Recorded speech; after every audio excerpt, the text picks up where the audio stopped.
Welcome to the 39th episode of Dialogika, a podcast between two friends about the latest in politics, society, and feminism in Indonesia and the world. I'm Stephanie Tangkilisan. And I'm Swedian Lee. So, Stephanie's not going to be in this week's episode because she's in the middle of finals in journalism school, and you do not want to hear a sleep-deprived and completely exhausted Stephanie, giving her all the love and support so that she make it through her first semester in grad school. Go Stephanie. But so she's not going to be on this episode, but we are super excited to have back on the show our great friend and former guest of the podcast, Kate Walton, who we talked to almost more than a year now on the emerging feminist scene, and as well as her project, Menghitung Pembunuhan Perempuan, or Counting Dead Women, which covers the systemic violence against women happening in Indonesia. So we're super excited to talk to her about 2017, about the state of affairs when it comes to Indonesian feminism, some of the positive things that have happened for the cause, but also some of the negative things, and what can we do to help support the feminist cause in Indonesia. And we're really excited to have her, and I think it's a great way to look into closing out the year in our second to last episode. And yeah, so here's to Kate.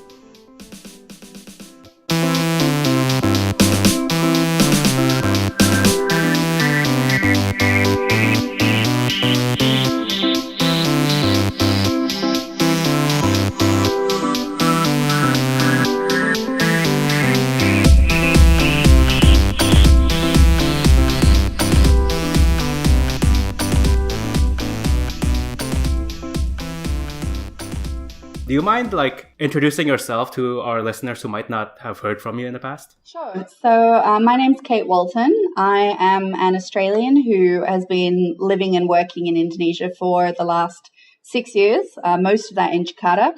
I'm the inadvertent founder of a feminist group called the Jakarta Feminist Discussion Group, which over the last few years has moved from an online-only movement into a real-world movement.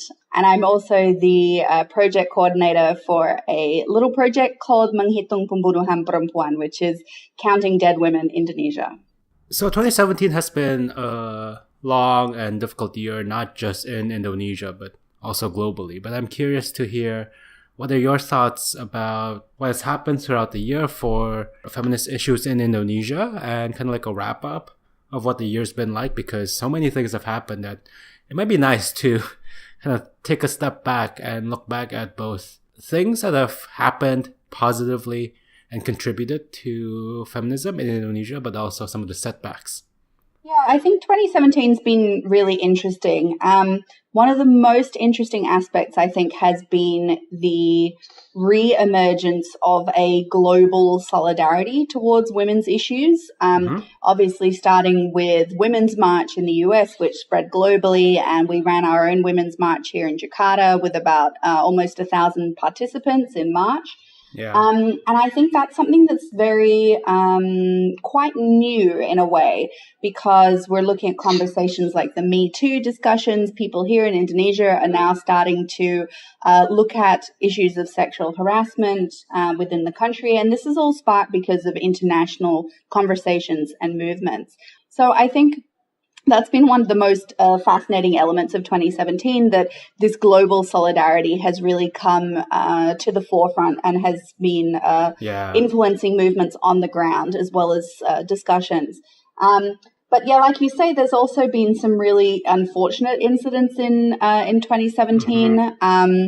The the new feminist movement in Indonesia is very much aligned with other movements, particularly with movements for pluralism and for tolerance in Indonesia. So for example, obviously the jailing of Ahok, the attack on LBH, a lot of this has had a big influence on the movement as well. And I think people are very concerned about the future as to how much movement there will be for organizations and communities to speak out about such issues. That's interesting. I remember one of the landmark events for the feminist groups in Indonesia was the Women's March back in March, which kind of feels like a long time ago now. It does, doesn't it? But that happened. And I think that was also such a moment of reckoning for the Indonesian public, that there is this many voices that are wanting to come out and speak on behalf of women. Do you think that has helped or deterred sort of like the attention given to the feminist cause? Yeah, I think it's absolutely helped, particularly in attracting younger people who haven't been involved in movements or volunteer organizations before. It's really helped to illustrate that there are a lot of issues that do need our work and that we do need to come together to actually work on them. And I think that's been really good. We've had a lot of new people becoming interested in joining the movement since then. We haven't had a lot of backlash from it. There was some concern. That's good. Yeah, it is good. There was some concern with a bit of the language that we had to be careful about. So using the word feminist, referring to LGBT issues, we were careful in how we speak about such topics. But sadly, we did also have a lot of people refuse to participate because one of our 8 demands, as you know, was to do with LGBT rights. Yeah. And that still indicates that there is a lack of coordination between different elements of the movement and also within the public, that people are still unable to connect the importance of one kind of rights with other kinds of rights. So, for example, that LGBT rights also are very important for women's rights because it's all about our sexualities, our bodies, our freedoms.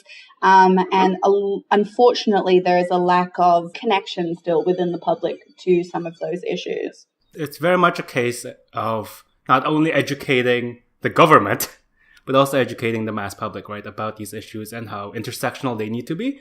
Because otherwise, we can't just pick and choose the kind of issues we want to support and leave their vulnerable people behind. Absolutely. And I think that's really what a lot of the newer feminist and newer women's groups are trying to do, is focusing on public education and awareness raising.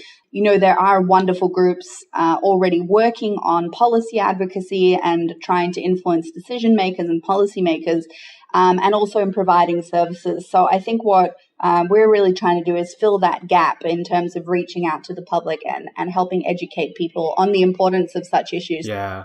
I also want to touch on another important event that happened in 2017, the Feminist Fest back in August. Mm-hmm. That was also a big event in Jakarta that celebrated women's issues. And I think contrasting that with like the Women's March, which I think is much more of an act of solidarity, an act of showing up for women's issues in such a public space, as opposed to the Feminist Fest, which I think is, you correct me if I'm wrong, you are one of the organizers. It's much more of an education and advocacy event. How has that helped the women's movement, and how have you seen the reactions to that? Yeah, you're right. It was more really aimed at education and awareness raising. I think the main impact from it has been to help bring the existing feminist movement and the women's movement that's sort of from the 1990s with the current younger generation. It's helped to bring people together. We've talked to a lot of young people who have no idea that there's actually a lot of women's organizations that do exist, aside from Komnas Perempuan, which people know about, but they don't know that there are movements like Kapal Perempuan or Solidaritas Perempuan that are doing really excellent work on advocating for women's issues and providing services. So I think the great thing about Feminist Fest was it was able to bring those two different groups together.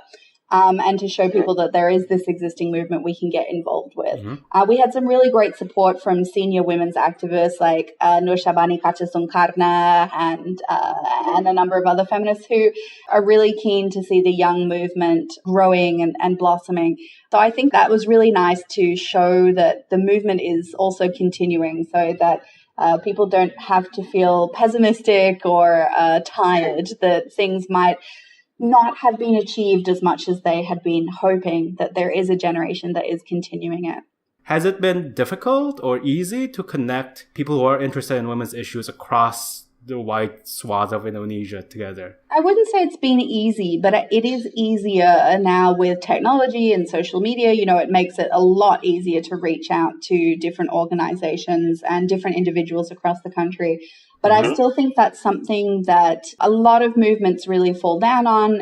They are very local focused. But I think it's actually important to try and connect the different movements and to get people supporting them across the country and also internationally. But I think there's still a lot of work to be done there. And we do have to remember that everyone has their local issues, but sometimes it is very effective to work across the country to support each other. It is a delicate balancing act, trying to respect their local issues, but also, if possible, the opportunity to elevate their issues so that we can get more attention. Definitely. And I think that's the key, is it's about elevating rather than talking over or dominating that conversation. We have to try and support each other without trying to steer the action.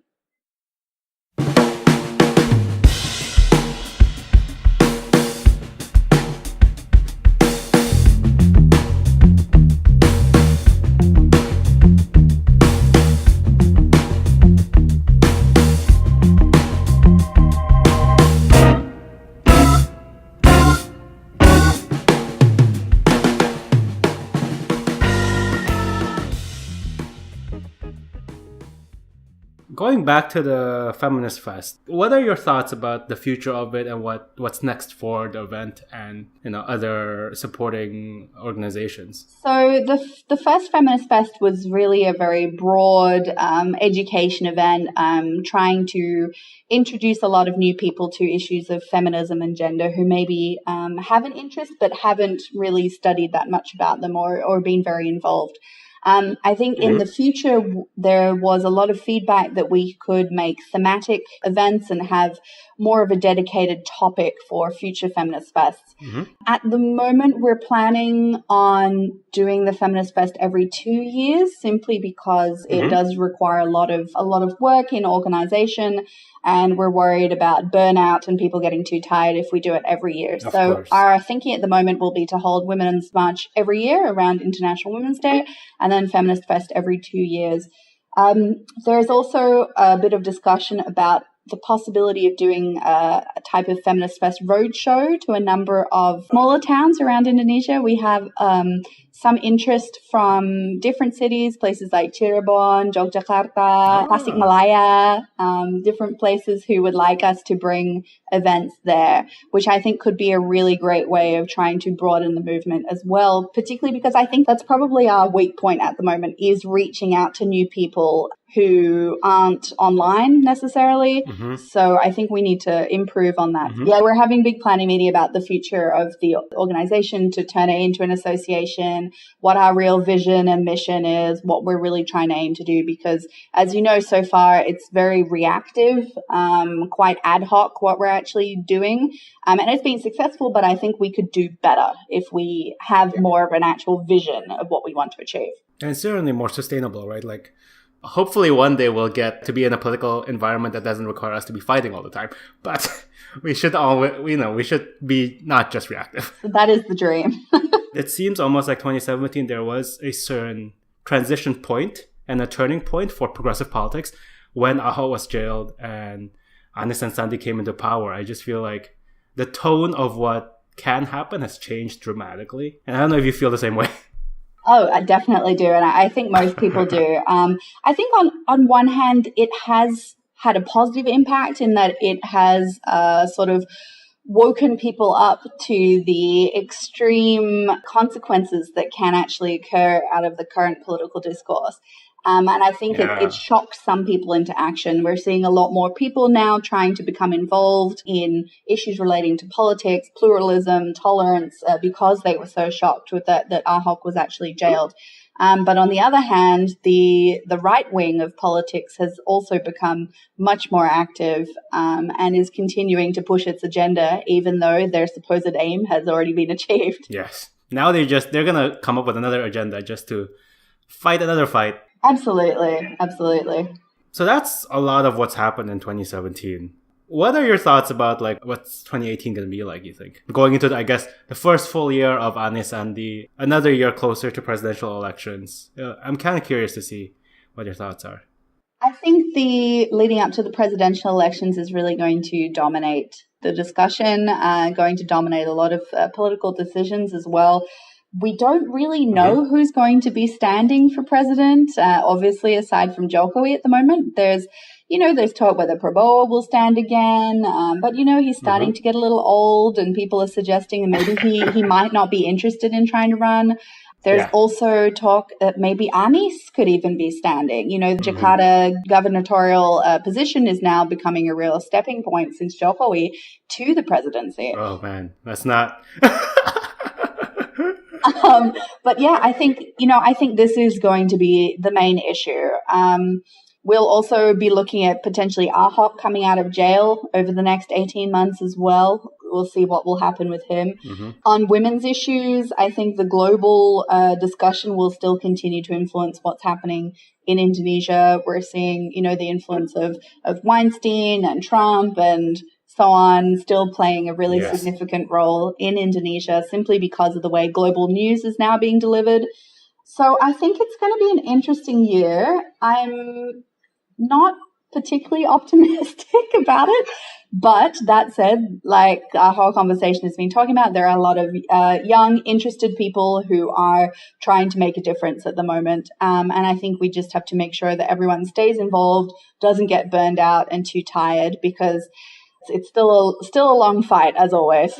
I feel like when we were in this position last year in 2016, that was the time of the Aksi 212, the FPI march against Ahok, and Trump just won the election in the States. So I think that was also a deeply troubling times. But, I feel strangely, I wouldn't say optimistic, but it is kind of comforting to hear that, like, even in a year that I thought was going to be a really difficult year for progressive politics and issues, a lot of things has happened globally, and it's exciting. Yeah, I think that's really interesting because you're right. I think this time last year, everyone was in shock, both globally and within Indonesia. There was a lot of dismay and pessimism at the direction things were going in. But fortunately, because of that, as I was saying, people have woken up and realized that so much of what we're fighting for is under serious threat. So it has led to a lot of good outcomes, less so on the policy level, but at the grassroots level, there have been a lot of changes. So as long as we can keep that momentum going, then, we could potentially achieve a lot in 2018, but we still need to really get into the policy level for that to have a real impact. Otherwise people are going to get tired, and we're not going to achieve anything. It's like, I remember in Australia when I was in high school and we used to attend all the anti-war marches against the Iraq War and the Afghanistan War. They just didn't have an effect at all on a policy level. And there was this period after that where there were basically no protests, no marches for quite a while because the Australian public could see that that was not having an effect on politics. So I really hope we don't end up in a similar situation. I hope that we can continue that momentum.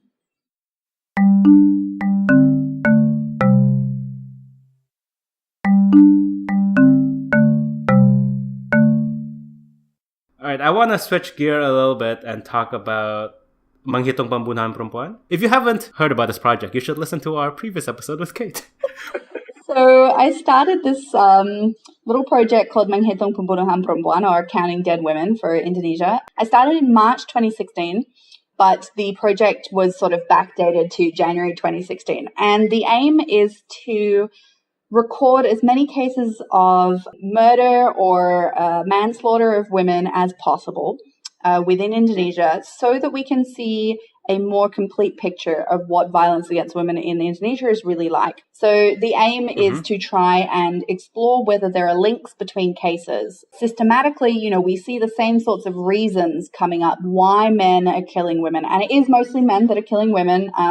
Why are men killing women? And generally the sorts of reasons, in inverted commas, that the men provide are their wives aren't serving them properly. They're not sexually serving them as well. They're not being obedient. There are often jealousy is a big one. Men are jealous if their wives are spending time with another man, or even if they, talk to their male neighbor on very innocent topics. So these are the same sorts of things that come up over and over again. It seems like it's such an ingrained part of the patriarchal thinking in Indonesia. It's like seeped down via both like religious channels, but also just like social channels and, the cultural touchstones that people have been referencing are all about like, oh, you need to be obedient to your husband or to your father or to your brother. So it's this male entitlement towards women's bodies and also women's actions, whether that is serving a cup of tea or having intimate relations. This isn't even in marital relations a lot of the time. It's young, like kids, essentially. They're 15, 16, and the boys feel that they have this, control or this right to their girlfriends or their crushes' bodies and actions. So, it shows that it's really developed in boys from a very young age. If they're 15-year-olds, this is what they are doing to their girlfriends. It's not something that people are learning as they enter into marriage, which really shows that we need to be talking about this in schools. Parents need to be talking about this with their children.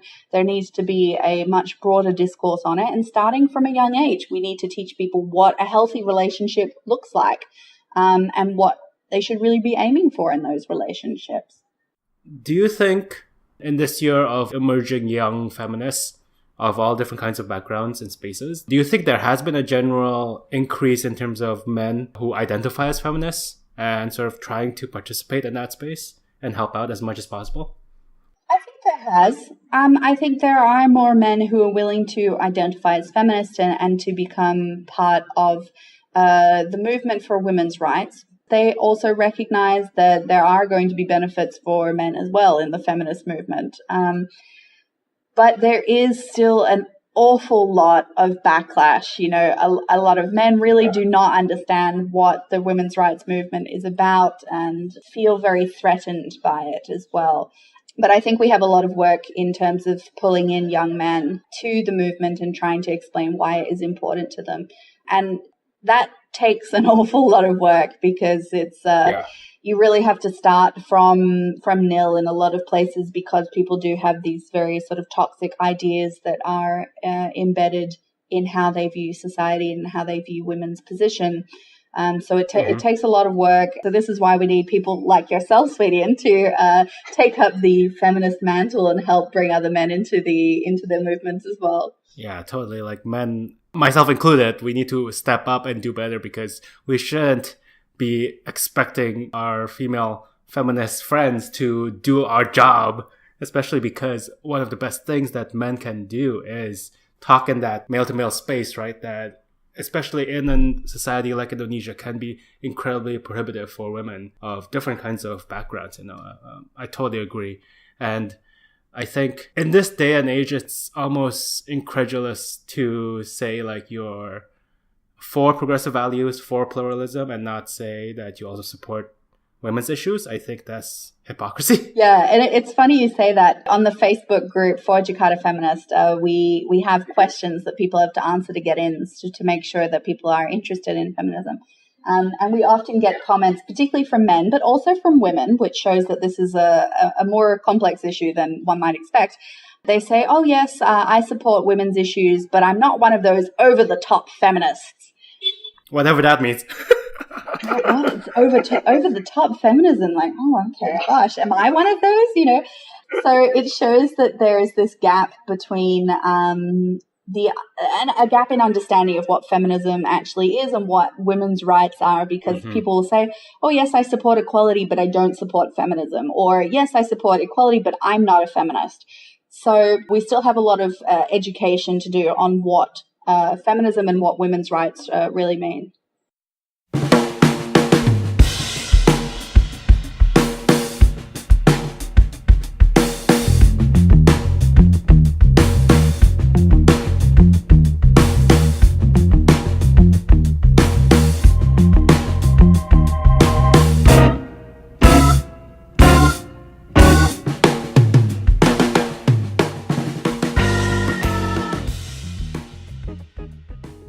Since it is the end of the year and this is going to be our second to last episode of 2017, what do you think are some good organizations for people both in Indonesia and abroad to support in order to fight for feminist causes? There's so many. Obviously, globally, organizations like UNFPA do really wonderful work supporting women's rights across the world. One of my favorite international organization is the International Women's Development Association, which is IWDA. It's based out of Australia. They work a lot in Southeast Asia and the Pacific to run women's empowerment programs. And it's one of the few organizations that really defines themselves as a feminist development agency, which is wonderful. That's amazing. Yeah, they do really great work. So internationally, I would really recommend IWDA as an organization which would do wonderful things with your donations. Within Indonesia, there are many, many organizations which would do great work as well. One of the ones that we're really supporting at the moment is LBH APIC, which is the Women's Legal Aid Organization. They provide a lot of excellent services for survivors of sexual violence and violence against women, and do great advocacy work as well. They provide a lot of pro bono support for women trying to go through the courts, which is something that's quite rare, and obviously going through the courts can be a very expensive process for women. I think obviously in America, there's organizations doing great work. The American Civil Liberties Union, ACLU, is absolutely crucial to a lot of the legal fights, both on feminist issues and other key problems we're seeing, such as relating to immigration, both globally and within America. So I think those would probably be some of my key recommendations. Obviously, we also accept donations at the Jakarta Feminist Discussion Group. If anyone wants to donate, we would be very happy to receive your support. We are a totally volunteer-run organization, and even, a few rupiah makes a big difference to us. Totally. And we will definitely provide our listeners the resources to connect with these organizations and make the donation if you want to. And in the spirit of what has been a long fight, it's always great to give back a little bit and support those who are in the thick of it, in the front lines, like you, Kate, and other people in these different organizations. Yeah, and I think that's really important too. The one-off donations do make a big difference, particularly at key times when we are reacting to certain issues. But I think it's also important to consider whether people are able to make regular donations and regular commitments to organizations. Even $5 a month to a certain organization can make a big difference in terms of planning and organization for upcoming events or activities. And that's something that's really important to consider. If you can do that, to make a regular commitment really helps. Couldn't have put it better myself. Well, thank you so much. We really appreciate having you on our episode again. And we always love having you on our episode, even though this time Stephanie can't make it. But it's always great. No, it's a shame can't talk to Stephanie this time. But thank you for having me. It's always really good to talk to you. And, it's nice to be in the second last episode for the year. And I hope you have a really good break over the holidays as well.